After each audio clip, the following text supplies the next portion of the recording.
and happy Wednesday to the world out there, and happy Wednesday to my good friend Ross. Ross, we are missing a friend today, so it's going to be a little bit different. It's going to be weird. It's going to be weird. Zeb is unable to make it today. He had something come up. I don't want to say what it is because it's his private business, but I'm sure he'll probably chime in on Twitter sometime and let everyone know. It wasn't aliens. It wasn't aliens. That's actually a really good reason why someone would not be able to make it to a podcast. I'd have to give full credit for saying, yeah, that's totally a legit reason why you can't make it today. It's not aliens.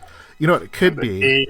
Any belief to the contrary, I can neither confirm nor deny. He might be playing the same type of coverage that the Seahawks secondary was per Ken Norton. That might be why he's so far away from the podcast today. Yeah, could be. That is a possibility. It could be the fact that those PS5s are being delivered now. It could be. He might be like stalking down some FedEx, UPS drivers and trying to find a score, or trying to get one. A doorbuster or something. It is the season. It's technically November, so that means it's a shopping season. My friend got a PS5 yesterday and announced he would not be available for anything for the next couple of weeks. So okay. Hey, priorities. I have not partaken in any new console, but I understand the value. So good for them. Yeah. But Ross, we have a whole bunch of things that have happened in the past week. We supposedly have a new president. We saw the NFC West lose a bunch of games. We saw the Seahawks. I don't know how competitive you want to say that game was. I want to kind of say it wasn't very competitive. Tony chiming in on the chat real quick saying, Zeb lives in Portland. Drugs were just decriminalized, quote unquote, just saying. So, yeah, that's very true. So that passed, huh? Okay. That did pass. Right. But yeah, Russ, you were saying, like, I felt like that game wasn't really close for most of the game. I mean, we came out and we're immediately down 14-0, but when it was 14-0, how did you feel? Did you feel like, oh, I guess it's going to be that kind of game, we're out? Or did you feel like, oh, I wonder how we're going to make the comeback? Or did you feel, how did you feel? I kind of felt like it was one of those games where the team was just off. And it wasn't a case like where, oh, they can come back into this. Like in that Minnesota game when they were down 0-13, I was like, oh, okay, well, the way that they were playing well enough, especially on defense, for their defense. I wasn't too, concerned. But that Buffalo game, I felt like everything was off. I didn't feel like anything worked. I didn't feel like the defense was just a sieve. Like it was what, 17-7 at half? Is that the correct score? I think so, yeah. Yeah, so it wasn't like it's not like they were out of it. And when they failed on that 4th and 2, they could have gotten a first down, but they ended up throwing an interception. That's at least 3 points they could have scored right there, and then it would have been a 17-10 game. So, I mean, we've talked about the whole philosophy of let Russ cook, and there are some downfalls to that. I mean, it's not hindsight, man. I've said nearly every week, like I'm on board because it's working, but I've said from week 1, like I don't really believe in it. I don't really think we're set up for it. I don't think it's a long-term solution. They could do it. They've got some. I mean, they fell into who a Pro Bowl wide receiver late who could have like a really impactful career, Metcalf, and that changes the aspect of everything. But the team's not set up for that kind of game. It's not set up for a track meet type thing. The offensive line isn't, and that showed up. Like, once you decide to blitz through the A-gaps, there's not much the Seahawks can do. Are the A-gaps the giant holes that the offensive line couldn't jam another blocker into? Is that what it is? The A-gaps are between the center and the guard. Okay. And the guards don't handle it right. And Ethan Posic's a decent center, but he's not the type of center who's just going to completely make up for having somebody who can't do his job on the left or right. He's going to do he's not one of those, like I said, he's not the type who can handle somebody else's job in addition to his own. Right. So I mean, that makes sense because it's his fourth year, and this is the first time he's found like a solid starting position. right. So yeah, I mean, you and like I love Russ, but I've never seen him as quite as good as some people. Like I've always thought that he was. People take this as the wrong way. When you say somebody's like a product of the system, it doesn't mean they're not good because every single person is a product of the system. There's not a cornerback or a quarterback or a running back who's not to some degree a product of the system, right? Because that decides sort of the parameters. Russ does have tendencies to push, does have tendencies to pressure. He's super, super positive, and when you're surrounded in the right environment, that's a positive. But it can be a negative occasionally if you're always expecting a positive outcome of whatever you do. If you don't understand that you're not, if you understand your awareness, you can get your environment. You can put yourself in a situation where the probability of something good happening is very, very, very low, but you just don't see it. And so every once in a while, Wilson will have those games where, I mean, not like Andrew Luck, but he'll have a 2, 3, 4 interception game. He'll have the games. And like in the two toughest games we've had this year, he's had 7 turnovers. And that's directly a result of letting him cook. Because there's going to be games like that. Yeah, and I think that's kind of... there was a tweet correspondence. I wasn't a part of it, but I read through it, and I thought it was a really interesting conversation about what Russ is. And it basically said, really similar to you, it wasn't so much about the let Russ cook, it was about the idea that if you don't have a strong running game, it puts too much on Russ, and then any mistake just is like magnified. And I think we saw that because all the mistakes that Russ made, they led to points.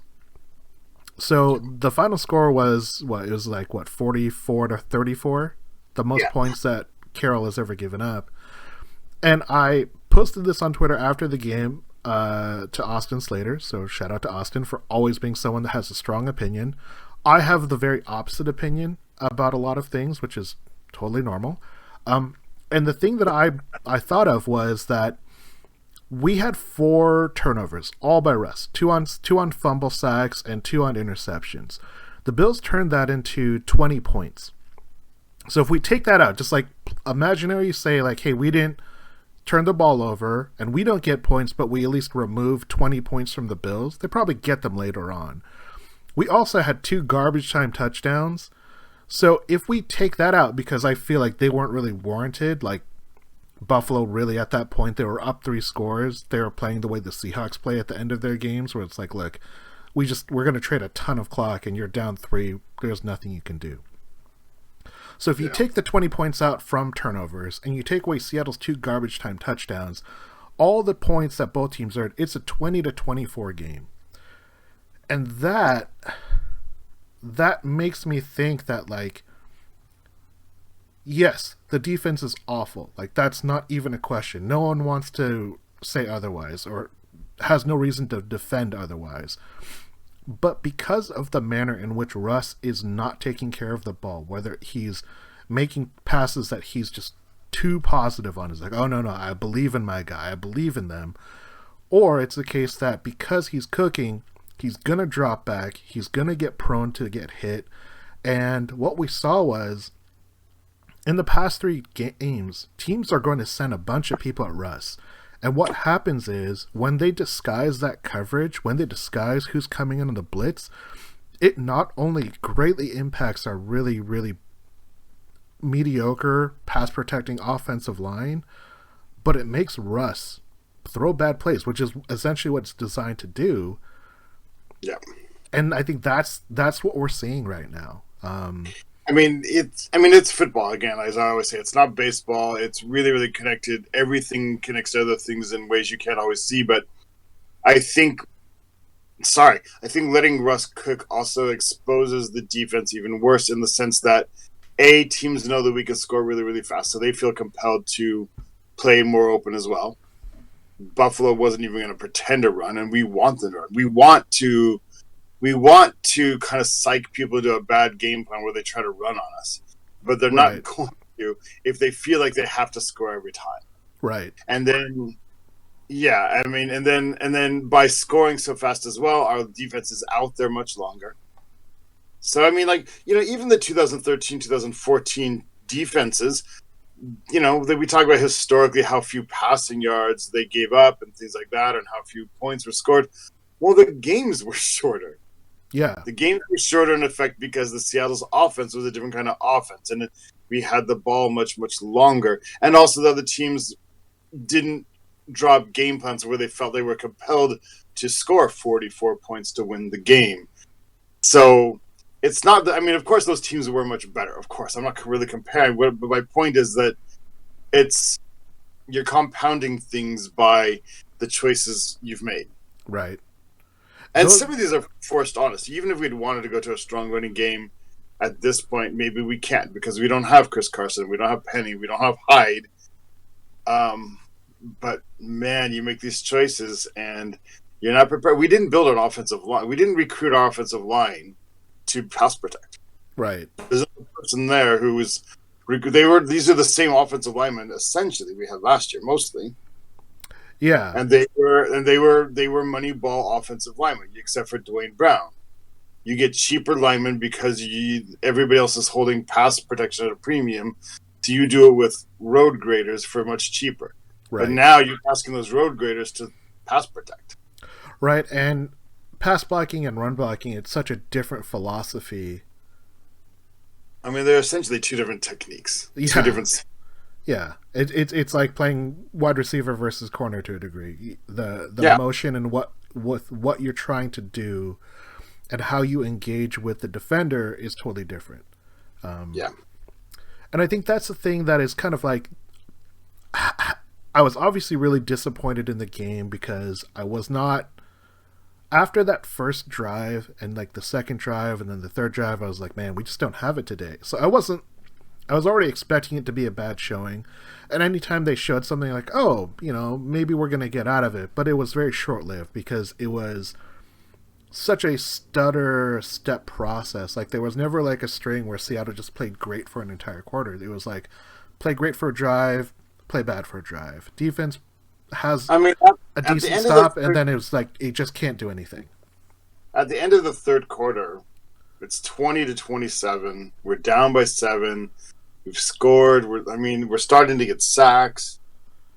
But it was a mirage, wasn't it? Because as soon as they got the ball back, it was weird because normally you think like a sack ends a drive, but with historically bad pass coverage, it didn't matter. And the 7 sacks usually indicate also, like, usually you take like sacks and then times it by 2 or 2.5 and you figure that's how many pressures you had. And you times it by 3 and you figure out that's how many hits you had. But this time the sacks were a bit of an illusion. I mean, they actually happened, but they didn't indicate. If you saw 7 sacks, you would think that Josh Allen was under stress the whole game.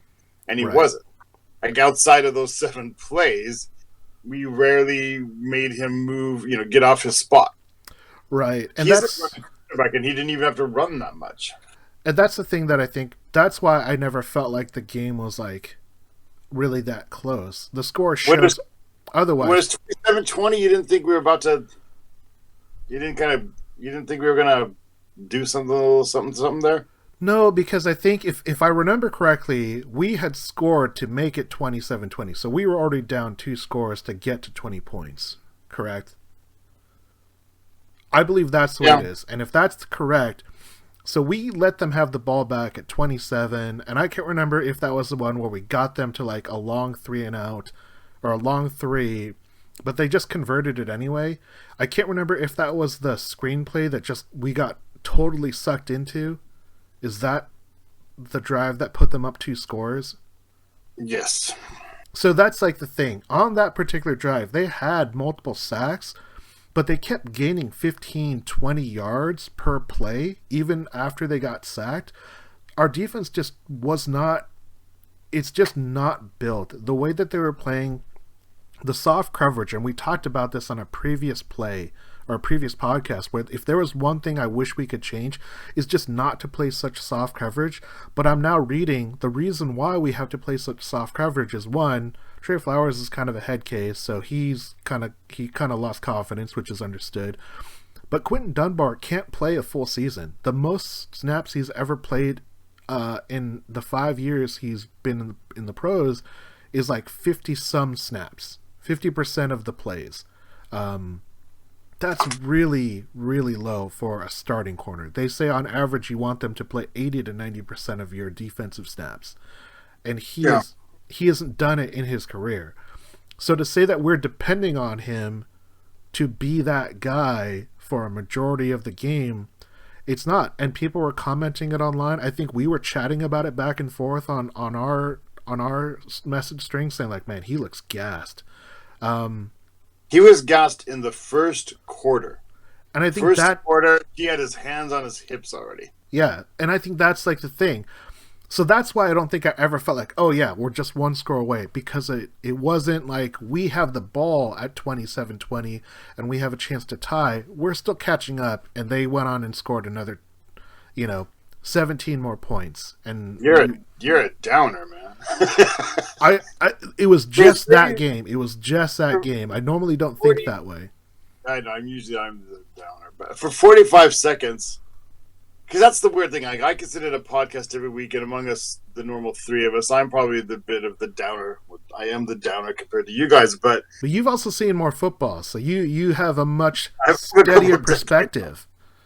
But during the games, it's funny because Russell Wilson is a great therapist, and he's really gotten me over like my 70s, 80s Seahawk fan shock. Like, oh, for sure. I no longer. I mean, even in early years of Russell Wilson, I was still like, oh, it's gonna go bad. Just waiting for bad stuff to happen. But now he's taught me the opposite. So when we got it all the way back up to 20-27, I honestly, I never panicked when they were down 14-0 at the beginning of the game. I was still like, okay, it's going to be one of those like really challenging classic Seahawks games that everybody seems to think we specialize in.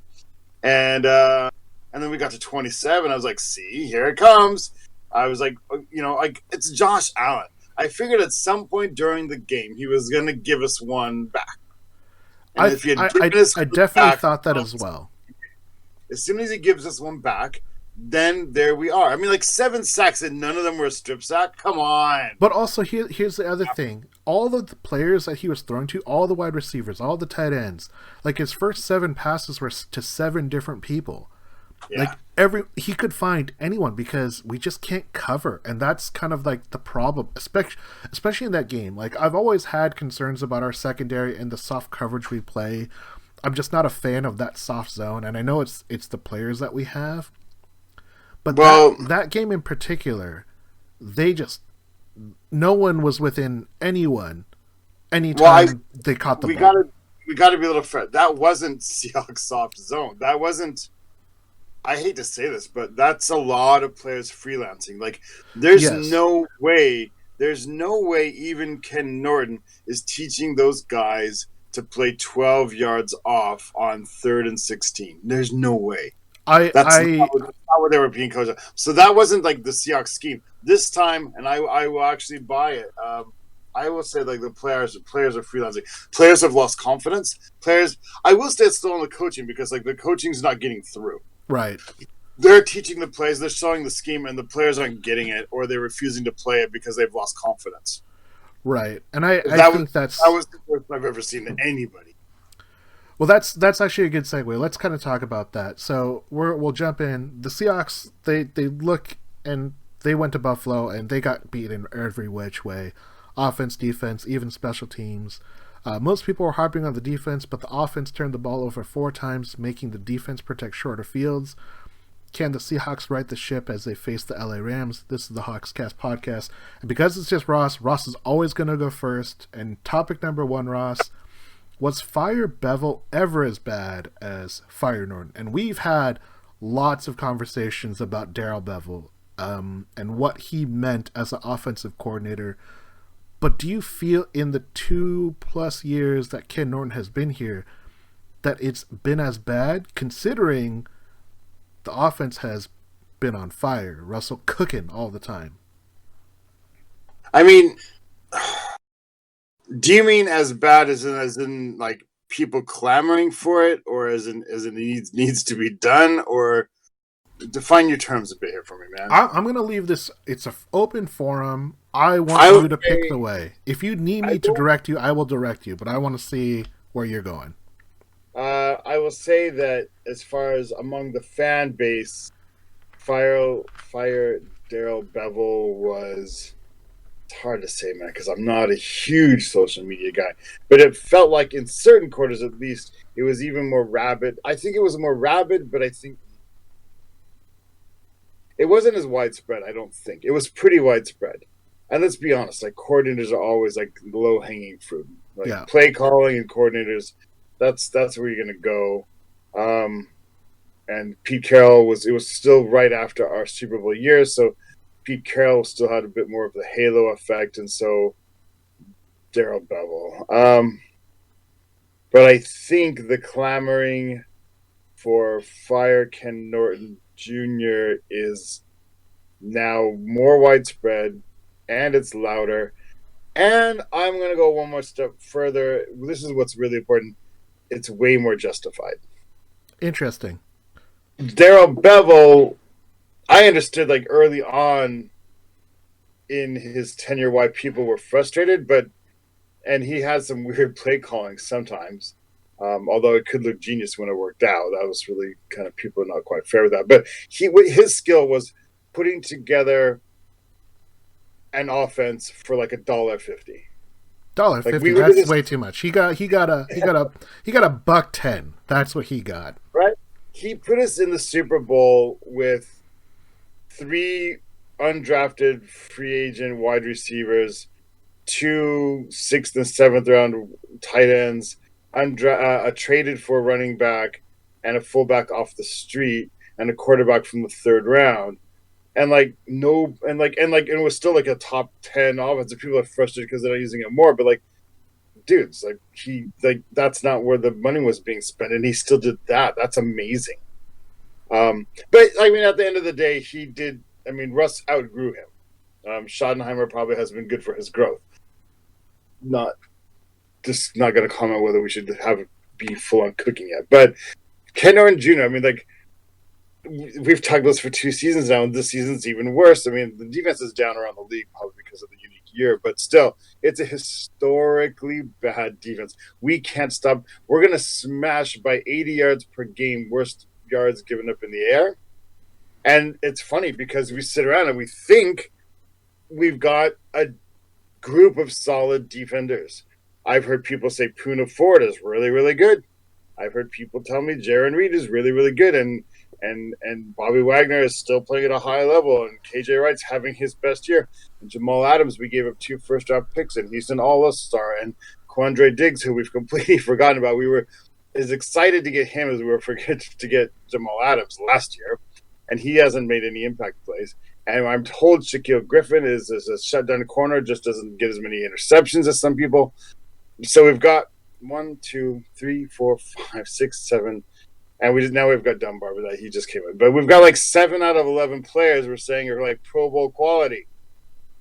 Where is it? 7 out of 11, man. 7. That's the same as like Legion of Boom days. Yeah. And we got nothing as far as production from it. So it's partly we're over-evaluating players. Sorry, Bobby Wagner's not as good as he used to be. Sorry, yes, he had 2 sacks the other game, but you know what? He's not as good as he used to be. He's really, really good. But he's not $18 million good anymore, and we're paying $18 million for him. Jamal Adams is really, really good, but the problem is, to take advantage of him, you have to have other people who can cover, because you have to blitz him to use him awesome, but we don't have the personnel to let us blitz. Shaquille Griffin, well, you got to be on the field. Got to be on the field. Yeah. Quandre Diggs, I mean, super awesome name. It's a great name for a free safety. It's my favorite position. But again, like, he's made some solid plays, but for what we gave up for him and for what we're going to pay him, I mean, man, it's just not there. So Ken Norton Jr., so yeah, some of it's on the players. But the scheme itself, I mean, even if all these players aren't as good as we thought, we shouldn't be historically bad. Historically bad. And it's about – I don't think it's the scheme. The scheme can still work. I might be biased. It's funny because cover 3 is not an NFL scheme until Pete Carroll brought it to this level, but he's made it work before. Yeah. But is it a question of do you have to have Hall of Fame talent across the board for defense to work? And if you do, then maybe it's not a great scheme. Yeah. But I just think Ken Norton is not coaching. Like I said, the last couple of games, you're not coaching them right. The scheme is probably okay. Right. Like I said last year, you got if you have talented guys, you got talented guys. Just tell them where to go, and we're not. Yeah. Ken Norton needs some help. I think that's kind of where I am at. I think the fire Bevell noise was always just a lot of noise and people that were dissatisfied with the team. I think the one thing that is unique about the fire Daryl Bevell movement versus the Ken Norton movement is the fire Daryl Bevell movement was we were like a 500 team for a good portion of all of those times, you know? Like we would lose like 2 games to start a season, go 1-1, go 3-3, 4-4. When Daryl Bevell was here, we had a lot of problems being in games because the defense would play well enough, but we just couldn't score points until it was too late. Like if every Seahawks game was 65 minutes instead of 60 minutes, we could win almost all of those games, and that was kind of like the problem. This issue with Norton is that like we're 6-2 in spite of having the worst defense in the league. You know, whether you want to qualify it by yards or points given up or whatever, it's a historically bad defense. Yet they're 6-2, and that's where all the people are going to counter with, well, we're letting Russ cook, and we have to let him cook because the defense is so bad. And it's like, well, if the defense wasn't so bad, Russ wouldn't have to cook for the entire game, and maybe we'd run the ball a little bit more and give him a break so he's not throwing the ball 45 times a game and getting hit on every third drop back. Right now, he feels clearly like he has to, like the terms I've been using all season, he has to hold serve every time. Yeah, like he has to put up points every single time. That's why when he threw that ball on 4th and short, when they could have gotten a first down, the only thing he was looking for was a touchdown because he was like, I have to score. Because I think he sees it. He sees how bad his defense is, and I don't think he's that person to ever like call out his defense. He knows Bobby Wagner can't look him in the eye anymore. Yeah, you know. He knows why. So I think that's a really valid point, and it's because they're humans. As robotic as Russell Wilson is sometimes, he knows this is another way for him to build his, resume, because that is something he's looking for. He wants to win championships, and he doesn't want to be labeled as the guy that ran on the coattails of Marshawn Lynch and the Legion of Boom, which I understand. But the manner in which this team is playing, it's just so dysfunctional. If I had to choose one, kind of like what you're saying, Ross, I would probably lean towards fire Ken Norton. But the problem is, it's still a Pete Carroll defense, And if it's so bad that Ken Norton and Pete Carroll can't rein his players in and get them to play the position they're designed to do, I don't know what else to say, because we've had 5 defensive coordinators in the Pete Carroll era. We've only had 3 offensive coordinators in the Pete Carroll era in Seattle. And those 5 defensive coordinators, 2 of them became head coaches, 2 of them started out as position coaches and then became defensive coordinators in Seattle or elsewhere. So they're not scrubs. They're not bad coaches by any degree, but we're just seeing terrible results right now. And I don't know what the solution is. So would you bring in somebody? I think the problem is, like, everyone wants to talk about Dan Quinn, and Dan Quinn is not going to do anything, because Dan Quinn, when he doesn't have the Legion of Boom, when he doesn't have a Cliff Averill and in prime Bobby Wagner and a Michael Bennett, his defenses are also historically bad. So I don't believe that Dan Quinn fixes anything. I think people are just like, oh, that could be so great. If we're going to hire someone back, I'd rather go Gus Bradley. Okay. How about somebody? You always have to compete, and you always have to learn. You always have to progress. What if we brought in somebody who's not from the Pete Carroll coaching tree? Because if you're just bringing in other Pete Carroll disciples, right, it's sort of like you're building your own echo chamber. What if you brought like Wade Phillips, is what some people have said. I mean, would you bring Wade Phillips? Yeah. Just not to replace Ken Norton, but as another voice in the room. Yeah, if Wade Phillips wants to pop in for like a couple weekends and like hold a couple seminars and like light some fires, so yeah, I would totally be down for that. Like make him like a defensive coordinator, like a sort of defensive assistant, or assistant to the defensive coordinator. Yeah, I would totally be down for that. Wade Phillips has done great as a defensive coordinator in lots of teams. Okay, because that's just an idea.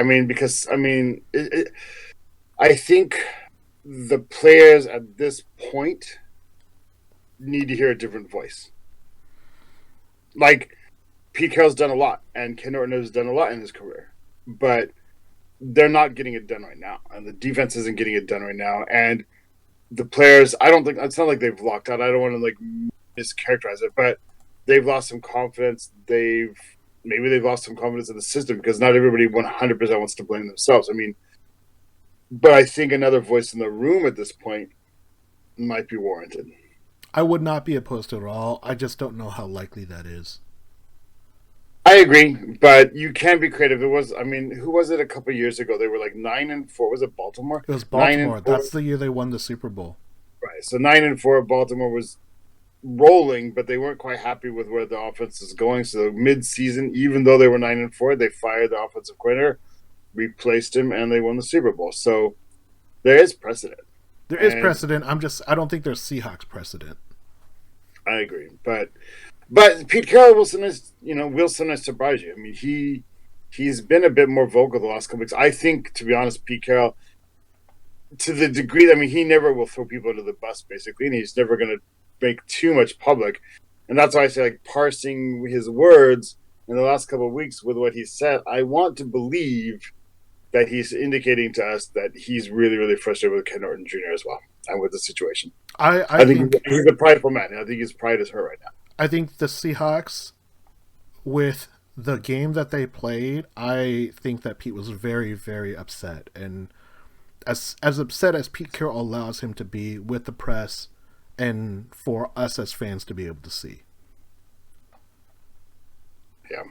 All right, let's move along here. We're going to go to topic number 2. This one we're going to make a little bit quick because it's I'm going to let you pick. So topic number 2, Ross, who deserves some mid-season awards? I think it's kind of hard to think about it after that kind of embarrassing game, but if you had an MVP to give out, if you had an unsung hero, most improved comeback, if you had the choice to give out some mid-season hardware, who would you give it to? And it could be negative hardware too. I'm going to give the 3 that you've kind of listed here for me.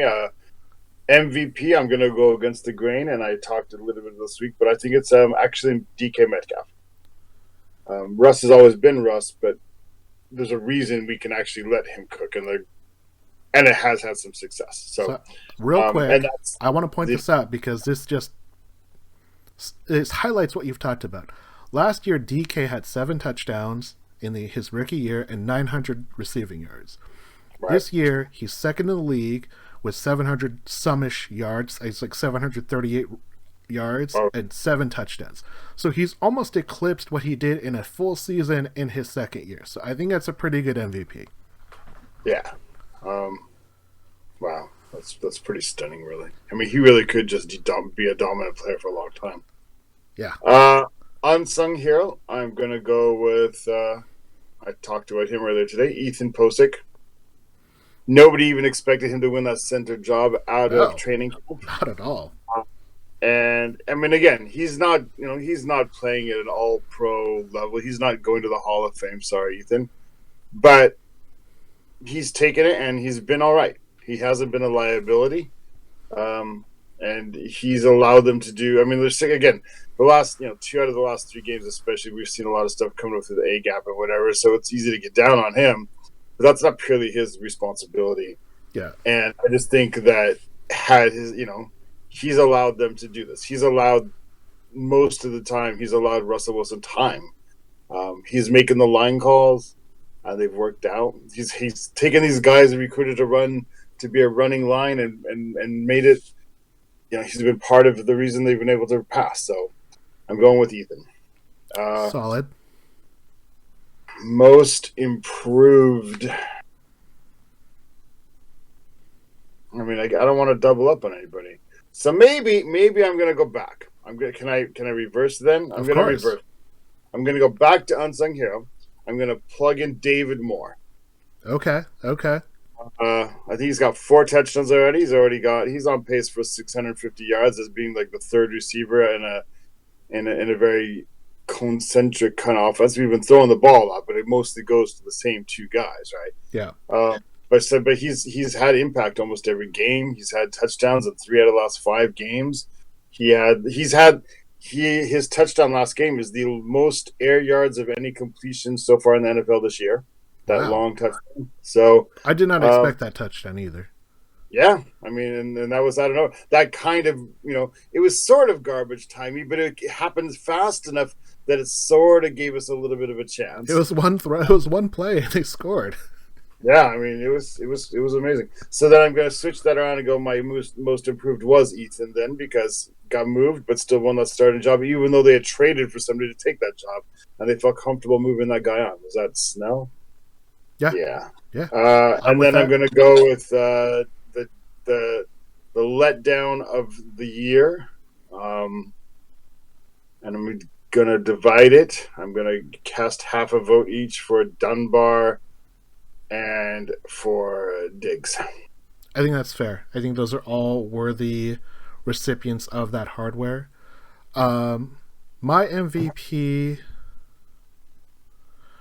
this one I'm kind of struggling with, because Russell Wilson has played so great, but he's also played so poorly. And the thing is, he could have won in one of those poor games, That's the thing that I find. That's this Buffalo game kind of disappoints me so much.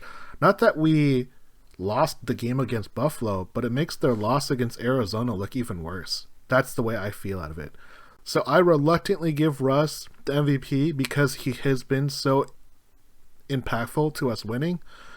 But I feel like, his mistakes, just because of the way that they have to play, because of the faults of the defense, he has to play so perfect in order for us to win.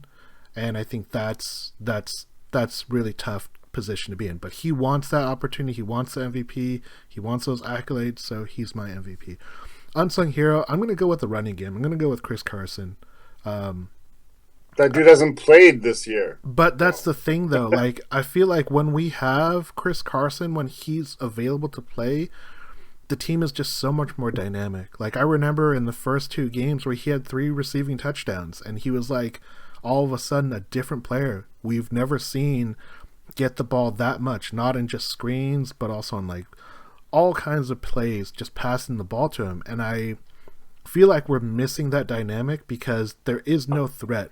DJ Dallas, Travis Homer, whoever they throw behind that line of scrimmage, no one's just a threat for them to do anything. And I think that's what makes the game even harder, because people always will want to throw the ball because the opportunities are to go great. But there's something about running the ball and getting those 2 yards when you need it versus trying to pass for 2 yards.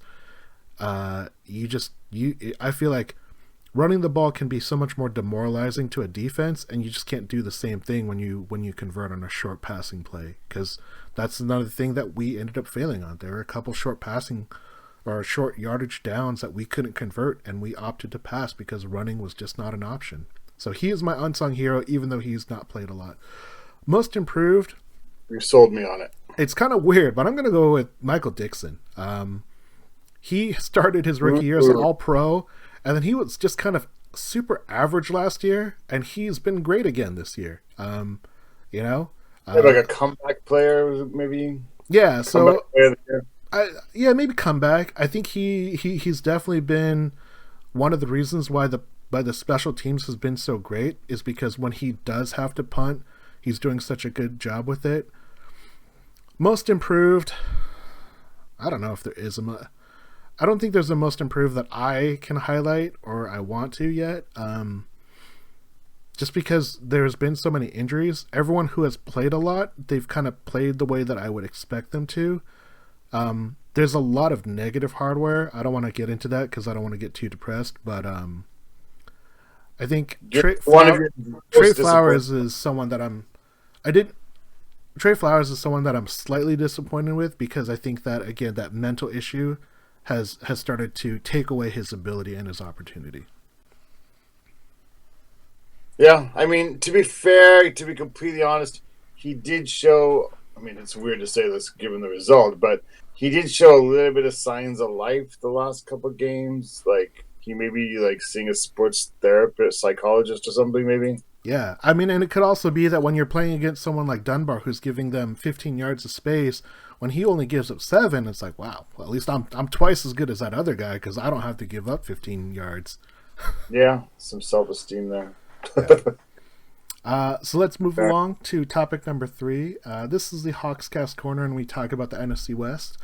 Ross, can the NFC West recover from an 0-3 weekend? This actually helped Seattle because Miami beat Arizona. Yeah. Green Bay throttled a super injury-prone San Francisco team. I want to say they only had two or three wide receivers on that roster for that game, outside of people they called up from the practice squad. Right. And then Seattle lost a demoralizing game against Buffalo. Can the NFC West recover from such a bad showing? I mean, I think mostly that was just sort of some karma coming back. The Seahawks have had a lot of bad years in the past, so we've got some pause. So when we lose, the other teams were sort of karmically decided to have to lose as well. So I think we're still the division to beat. I think the prestige is still there. I mean, certainly, like the NFC East isn't going to take that title. And there's a little, even though this wasn't a losses against each other, there is a little bit of that. I mean, there's going to be some beating up. Everybody's going to have to play some tough teams. Green Bay is really good. So it was a bit of a coincidence, but I don't think really it kind of overshadows the overall talent and the overall difficulty of the NFC West right now. I think it's still the division to beat. Yeah. I think that part of the issue, and it's always going to be an issue with sports, is it's always, what have you done for me lately? Everyone's memory only goes back 1 week. So they're going to look at San Francisco getting stomped by Green Bay. They're going to look at Seattle, having a poor showing in Buffalo, and then, Arizona losing a nail biter in against Miami against a rookie quarterback who has all of a sudden revitalized his team. And I think that's what always sticks out of people's heads. But the truth is probably always going to be like, what are you looking at as a whole? With more NFC West games to be played, I think that will be the biggest determining factor. Are we going to be a division that just kind of beats up on everyone? Or is there one team that can kind of ascend against everyone else? So it'll be interesting because right now, every team has an NFC West loss, except I want to say Arizona. I don't know if Arizona has lost to an NFC West team yet. I don't believe they have. They also could not have played a lot of teams too, so that could be another thing. Well, Arizona's 3-0, I think, in the NFC West. I think they beat everybody. Oh, they have? Okay. Yep. So yeah, so I mean, that's a pretty good position. It also shows you that the schedule makers didn't expect Arizona to be that good because they're 2-0. They're 2-0 in the division. They beat Seattle and Francisco. I see. And the Rams have only played 1. Okay. If they give you your division games early in the year, that means they think you're not very good because they keep those ones that might actually affect the playoff races till late in the year, just so people don't fudge the games much. So yeah, we have 8 games left, and we have 2 division games, 4 non-NFC West games, and then 2 more NFC West games to close out the year. Yeah, last week I felt a lot better about the schedule. I still feel good about the schedule. I know that the defense is worrisome, but yeah. But let's talk about that. Let's move on to topic number 4. Let's talk about the Los Angeles Rams. I think I'm finally accustomed to saying that now. I don't say St. Louis anymore, so I'm very proud of myself. Not a big fan of their new uniforms. Yeah. Oh, God, their uniforms suck now. They look like XFL / like college uniforms that a college team that just signed like a brand new like contract with Nike or Adidas or some jersey company, and they like are trying to go like really, really like extreme. Tony chiming in for the first time in a little bit, saying just straight up fugly. So Tony, I'm glad you're checking us out. But yes, I agree. They're very bad uniforms. I love the classic blue and white Spiral Rams logo. I'm a classic minded jersey person. So I don't know what these new jerseys are. I think they're awful. And they have like 3 shades of yellow in their uniform. It's really weird. Yeah, they're Tony's got it right. So Ross, I want to know, will a Blitz-happy Aaron Donald make it another long game for Wilson? The past 3 games, teams are blitzing Seattle at an enormously high rate. Do you expect that to be a similar strategy that the Los Angeles Rams are going to employ? I mean, I don't know why they wouldn't. If you can't prove you can stop it, I think this game will stop it better eventually with some screens and whatnot, draws. But we should expect the first and second quarter are going to be a lot of Aaron Donald right up there. Yep. In your grill, Russ. In your grill. It's not going to be awesome at first. It's going to be a discouraging first quarter, I think, because I think they're not going to want to. The Seahawks are not going to want to have to make that adjustment at first, so they're not going to come up with that plan. It's not going to be to the second or third quarter where they just kind of acknowledge reality and say, you know, if we're going to get anything done today, we're going to have to slow that down, or we're going to throw some screens, and that should let us do what else we want to do. Yeah, I expect a heavy diet of that stuff, man. Do you think that changes if they have a healthy running back? Chris Carson did not practice today. Lots of injuries. Lots of people did not practice today. But does adding a Chris Carson, does adding a Carlos Hyde change that potentially? Probably. I'm on a couple levels. Carson can catch, he can block, he can run. He can run outside. Right now, we have a pass. Travis Homer's a really good pass blocking running back, but it's also a sort of a tell. When he's out there, everybody's like, well, don't let him touch the ball. Don't let him touch the ball. But if every time he's out there, it means it's a pass play, that's not – it can't be a full-on tell, right? Right. So we have to touch the ball. And when he does, it just doesn't look good. Yeah. I thought Dallas looked pretty good, but he's not a Chris Carson. Not at this point. I think it's a fair point. Chris Carson will probably slow that down, but it won't stop it. Yeah. I am not looking forward to this game because if we look at who's healthy and available right now, not taking into consideration of who could become active for this game, I'm not excited about it. I don't think it's a good matchup for Seattle specifically because I don't question that we will be able to put up points. I just feel that we're always going to be behind. I do think Sean McVay is a really good coach. I don't think Jared Goff is especially wonderful, but if we can't get consistent pressure, and even if we can't or can, if our secondary can't be within 5 yards of a receiver every single time, they're going to be able to complete a lot of passes. Like, I expect them to follow what other teams are going to do and just say, like, you know what, we're just going to keep throwing the ball, because the defense can't stop anyone.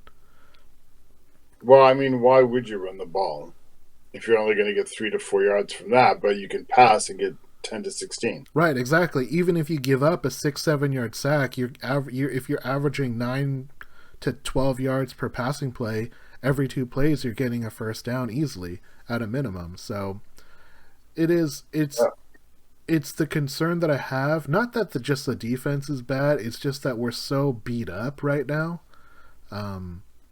And I thought that we would be a little bit healthier, but it just doesn't look like that's really happening. Which I think is kind of always unfortunate because I just don't know what this team could be like if it was actually healthy. I think it would be a lot better in so many different ways. But I think it's a bad matchup for Seattle coming up. Because I don't even know, like who's even on the Rams that is there anyone that's like a major injury concern on their side? No, on Twitter earlier today, I saw a comparison of the two injury reports, and ours looks like a phone book for a small town, and theirs looks like the attendance record of a school. I mean, like everybody's there.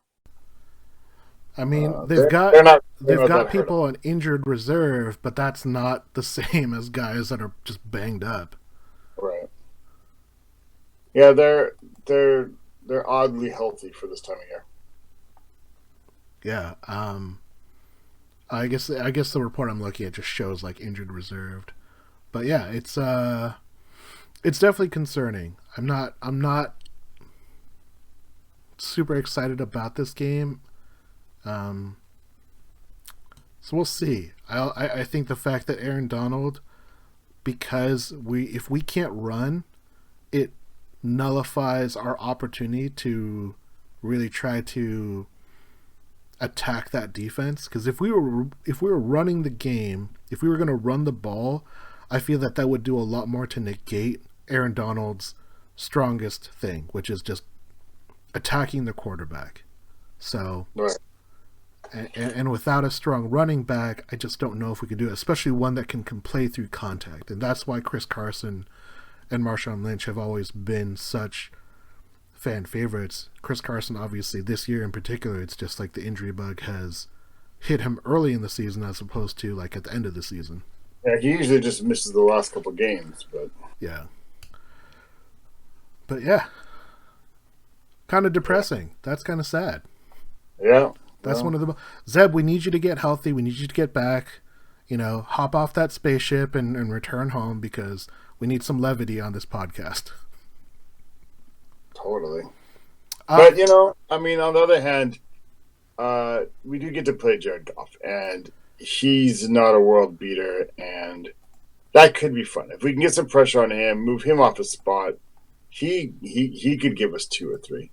Do you think so? He could. He could. I mean, we've shown we can, if we sacrifice everything, get to the quarterback. And he's the kind of quarterback I feel like that can work against. Like, he's not the fast thinking, sees everything. Oh, you're going to blitz, so I'm just going to get it off to cut. He's not that kind of person. You can rattle him. Right. And he's the person that will take 7 sacks and it'll actually, like, damage him, not like Josh Allen. So I think it's not quite as bad as you might be thinking at the moment, but who knows? That's why you play the game on the field. Here's the question. This is the way that I always kind of look at it. Is this guy someone that you would want as a backup on your fantasy team? That's kind of like the lowest rung way I look at quarterbacks. Would you want him as like a spot starter on your team? Dude, I was staring at him today on one of my fantasy leagues. Just going, he gets to play Seattle. But the only reason I did, I was like, wait, watch. This would be the game we fix things for all. Because, for example, against the 49ers, they played their best defense of the year, arguably, right? And I feel like they were especially motivated for that, as a reaction to the previous game. So maybe they came out to this game and they fixed a couple things. Yeah. And if you pick off, you're kind of messed up. For those of you playing fantasy sports on Yahoo, he has a 5-star rating in his matchup against Seattle. So, not the best. Yeah. Yep. So how about some predictions? Yeah, I think we need to fix it, turn it around, get some gloating going on, and get some predictions. Ross, what is your final score? Seahawks at Rams. Rams 37-28. 37-28 Rams. So that is a Alexander to Kurt Warner. Yeah. Yeah, I'm kind of on that same ship. I think that this is going to be like a 35-28 score. It'll be close, but I do think that Seattle's not going to be able to take it. Tony he's demanding accountability from last week. Tony, putting us on the spot. I don't know what accountability he wants from us. That's a lot of pressure. I didn't predict the score last week correctly. I didn't predict the winner correctly. I take full responsibility, and I need to compete to get my predictions better. I had a pretty high score last week for the Seahawks, but I had them winning, so I was totally wrong. How's that for accountability? There it is. There you go, Tony. Just for you. He wants us to go over previous week's predictions. Oh, that's like a totally different thing. Okay, you know what, Tony? Starting this week, because it's just Ross and I will tally the predictions, and I will post them on Twitter after the game, just for Tony. And I will tag you in it so you can see how we did. Oh, and Tony now wants us to keep track over the entire course of the season. That sounds like work, Tony. This is sounds like something we should do. I think we should do that. All right, we'll look into it. No promises, but I promise, at least for this game, we will get our predictions in. So Ross is 37-28. I went 35-28. We both have the Rams winning. Ross, I want to know, yes or no, will the lack of running hurt the offense in this game? No, because I think they're actually going to run. Okay. I don't know if we're going to have a healthy running back. So they just signed Joe Scarborough to the practice squad. Big dude, hulking guy, but I don't know if that means that we're going to have running games. I think, yes, the lack of running game will hurt this offense. Ross, yes or no, will the secondary continue to give that 10-yard cushion, that soft coverage, or will we see a change? It'll be a smaller cushion. It can't go to 0 because we're going to be playing some pretty fast dudes or some pretty nimble dudes. But it's not going to be over 8 yards. Oh, we should have done it over under. But yeah, I'm with you. I'm with you. I think that we are going to try and play it closer, and I think that means that we might even see a change at who lines up at the corner position if they continue not to follow what the coaches say, because I think that's kind of what Pete is also alluding to. If players aren't going to follow the scheme and the play, then they don't get a play. Will we see the return of Jared Goff, or are we going to see Jared Goof? I think the first half we see Jared Goof, and the second half we see Jared Goff. Ooh, that's a good prediction. A little bit, yeah, as we get a little tense and we start to worry, but we'll win.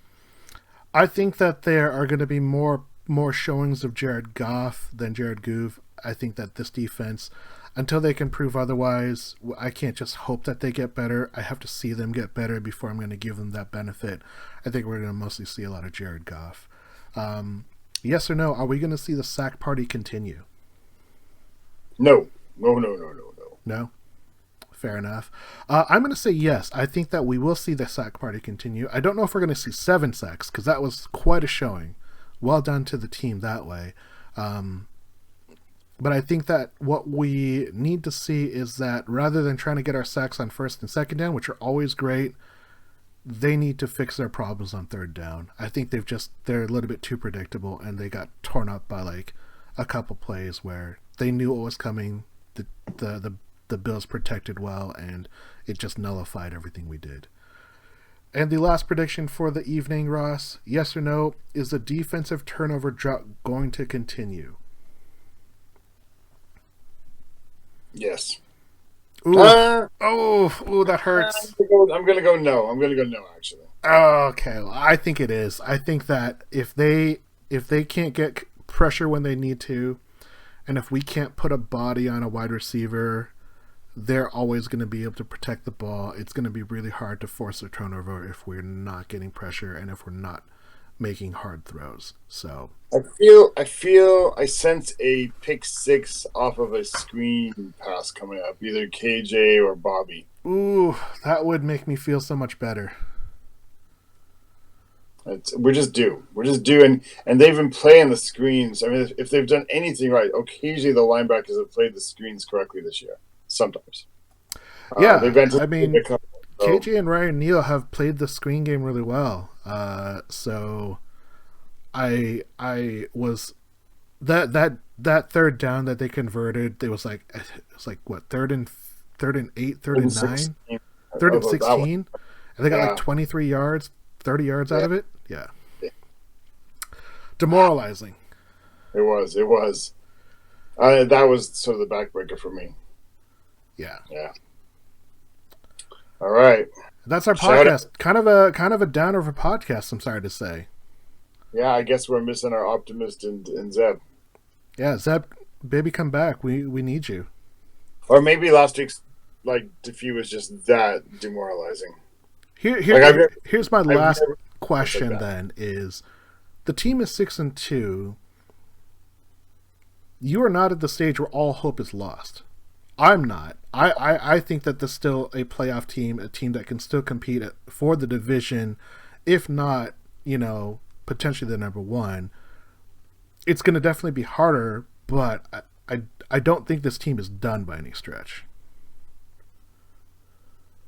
They're still going to make some noise, but I don't want to underestimate how bad the situations are. That 5-0 start, that's going to allow us to coast a little bit, and that's going to buy some time. We might be trading some win space for some improvement at D. Yeah, we've got to get it. I mean, because even if you get to the playoffs and you're playing like this defensive problem is going to be magnified in January. Right. The thing that I look at is, the one thing is that the team can still score. Even when they're going to score garbage points, they can still score. And I think that's what helps them. Right? Yeah. So we'll see. But this is just one, that was just one game. It was an AFC non-NFC conference game. So still a lot of game to be played. Yes. And now it's time for some shout-outs. Ross, do you have any shout-outs for us today? Shout outs to Tony for listening, and shout outs to postal workers and everybody else who over there is getting exposed every day, because you guys are on a major rebound here. So yeah, we're not doing very good on that whole COVID hoax thing. Yeah, so be careful. I want to give a shout out to Tony for chiming on the chat, and to Birdfinger. We might have some special guests, or try to get a special guest in if Zeb is out for a little bit longer, flying around the universe on that spaceship of his. Check us out on Twitter at Seahawks Podcast, Seahawks Forum. Go to hawkscast.com. We are the Hawkscast Podcast. We always appreciate you checking us out live or on our streams or on our website or wherever you find us. And we wish you a Go Hawks. Go Hawks!